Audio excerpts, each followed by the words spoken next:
আসসালামু আলাইকুম। আজকে আমি আরও একটি নতুন স্বাদের মিষ্টি নিয়ে হাজির হলাম। আমার আজকের আয়োজনে থাকছে চালের গুঁড়া দিয়ে ভীষণ স্বাদের ক্ষীর টোস্ট মিষ্টি। চালের গুঁড়া দিয়ে যে এত স্বাদের মিষ্টি তৈরি করা যায় এই ভিডিও না দেখলে তা বোঝা যাবে না।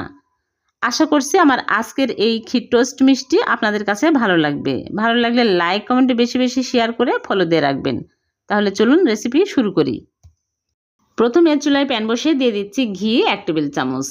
ঘিয়ের পরিবর্তে আপনারা চাইলে এখানে বাটারও দিতে পারবেন।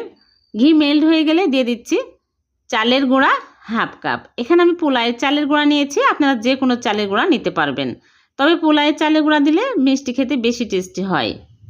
এখন আমি চুলার আঁচ একদম লো আঁচে করে নেড়েচেড়ে 5 মিনিট ভেজে নেব।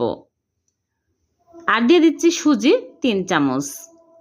হালকা আঁচে ভেজে নিতে হবে, খেয়াল রাখতে হবে পুড়ে যেন লাল হয়ে না যায়। যখন দেখবেন এইরকম দানা দানার মতো হয়ে আসছে তখনই বুঝতে হবে ভাজা হয়ে গেছে। এখন চুলা থেকে নামে একটা বাটিতে ঢেলে এক সাইডে রেখে দিব। এদিকে চুলায় আবারও প্যান বসে দিয়েছি, দিয়ে দিচ্ছি লিকুইড দুধ 2 কাপ। এখন আমি অনবরত নেড়েচেড়ে জাল করে ঘন করে নেব। 2 কাপ দুধকে জাল করে 1 কাপ করে নিতে হবে। দিয়ে দিচ্ছি স্বাদ মতো লবণ আর দিয়ে দিচ্ছি চিনি 1/2 কাপ। চিনি কমিয়ে বাড়ি অ্যাড করতে হবে, চিনি কমিয়ে বাড়ি অ্যাড করবেন। আর দিয়ে দিচ্ছি এলাচের গুঁড়া সামান্য পরিমাণে, তাহলে সুন্দর একটা ফ্লেভার পাওয়া যাবে।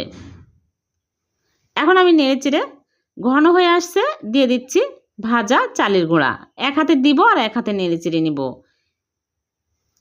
দেওয়ার সাথে সাথে অনবরত নেড়েচেড়ে নিতে হবে। আর এই সময় চুলার আঁচ একদম লো আঁচে রাখতে হবে, তাছাড়া কিন্তু দলা পেকে যাবে। নেড়েচেড়ে শক্ত টাইট করে নিতে হবে। আর দিয়ে দিচ্ছি গুঁড়া দুধ। গুঁড়া দুধ বেশি দিলে মিষ্টির টেস্টটা আরও বেড়ে যায়। এখন আমি নেড়েচেড়ে ভালো করে মিক্স করে নেব। যখন দেখবেন প্যানের গা ছেড়ে আসছে, এরকম ডো হয়ে আসছে, তখনই চুলা থেকে নামিয়ে নিতে হবে। চুলা থেকে নামিয়ে একটা প্লেটে ঢেলে নিচ্ছি। ঠান্ডা হয়ে গেলে ভালো করে মথে নিতে হবে। ঠান্ডা হয়ে গেছে, এখন আমি ভালো করে মথে নিচ্ছি। মথা হয়ে গেলে হাত ধুয়ে হাতে ঘি লাগিয়ে নিয়েছি। এইরকম করে নিয়ে গোল করে তারপরে চ্যাপটা করে নিচ্ছি। আপনারা যে কোনো রকমেরই করে এই মিষ্টি বানাতে পারবেন।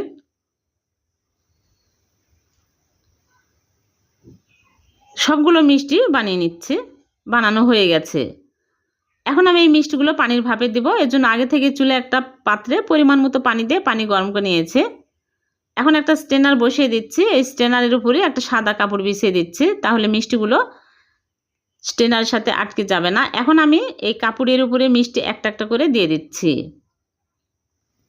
মিষ্টিগুলো দিয়ে হাই হিটে ঢেকে জাল করব 10 মিনিট। 10 মিনিট পর ফিরে আসলাম। মিষ্টিগুলো ফুলে বড় বড় হয়ে গেছে। এখন চুলা থেকে নামে একটা প্লেটে তুলে ঠান্ডা করে নেব। তুলে নিয়েছি। এখন মিষ্টিগুলো আরও টেস্টি করার জন্য আমি ইনস্ট্যান্ট মাওয়াতে কোট করে নিচ্ছি। মিষ্টিগুলো এমনিতেও খাওয়া যাবে, কিন্তু মাওয়াতে কোট করলে আরও টেস্টি হবে, দেখতেও দোকানের মতো লুক আসবে। সবগুলো মিষ্টি আমি এইরকম করে কোট করে নিব।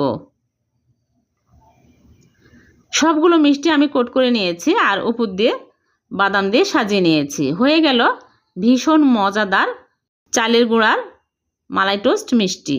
আমি একটা মিষ্টি ভেঙে দেখাচ্ছি কতটা মজার হয়েছে। আপনারা একবার হলে এই মিষ্টি ট্রাই করবেন। যখনই মিষ্টি খেতে মন চাইবে ঝটপট এই মিষ্টি বানিয়ে খেতে পারবেন। খুবই মজার হয় এই মিষ্টিগুলো। ভালো লাগলে লাইক কমেন্ট বেশি বেশি শেয়ার করে দিবেন, অন্যকে দেখার সুযোগ করে দিবেন। চ্যানেলটিকে সাবস্ক্রাইব করে চ্যানেলের সাথে থাকবেন।